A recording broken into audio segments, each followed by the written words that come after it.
En tout cas, c'était un dialogue franc. Nous avons porté, je l'ai fait pour France Urbaine, d'abord le niveau de fracture qui existe dans le pays. Et on a été beaucoup d'élus à dire ça.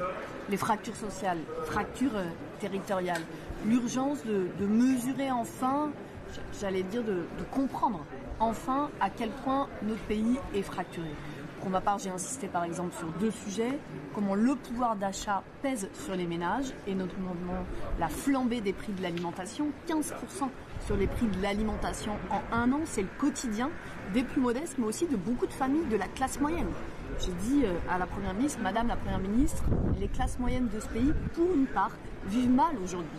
Tant qu'on n'a pas entendu ça, tant qu'on n'a pas compris ça, on est évidemment dans une difficulté. Le 2e sujet qui a été beaucoup évoqué est l'accès à la santé, parce qu'il y a en réalité, alors qu'on cherche souvent à les opposer, un point commun entre les villages de France et les quartiers populaires de France, c'est la difficulté d'accès à un médecin, un généraliste, un spécialiste, je ne parle même pas de l'accès aux urgences, et ça rajoute à l'anxiété de pays. Donc notre message, ça a été cherchons l'apaisement.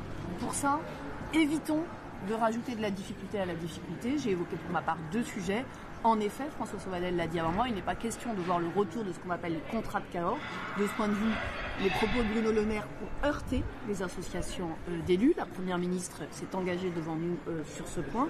Le 2e, c'est ce qu'on appelle les ZFE, qui est à l'œuvre et en préparation dans beaucoup de grandes villes. J'ai alerté, là aussi, à ce qu'il pourrait être une nouvelle étincelle pour le pays, parce qu'on n'a pas le même rapport à la voiture individuelle quand on habite dans l'hypercentre d'une grande ville ou quand on habite dans un territoire rural. Ce sont tous ces sujets qui ont été mis sur la table ce matin avec beaucoup d'engagement de la part des représentants d'associations d'élus qui étaient là. Vous pensez que l'objectif de la Première ministre à sa rencontre était quel ?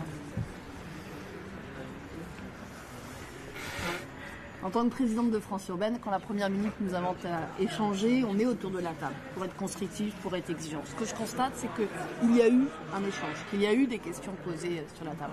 Moi, je crois profondément que le pays a besoin d'apaisement. Vous connaissez mes positions personnelles sur la réforme des retraites. Je pense que cette réforme est brutale, qu'elle est injuste, mais au-delà, ce qui est en train de se jouer dans le pays, c'est un sentiment et des réalités d'injustice. Et c'est aussi cette voix que j'ai portée ce matin. Si on ne réussit pas à recoudre le pays, à surpasser les fractures sociales et les fractures territoriales, on se prépare des lendemains très difficiles.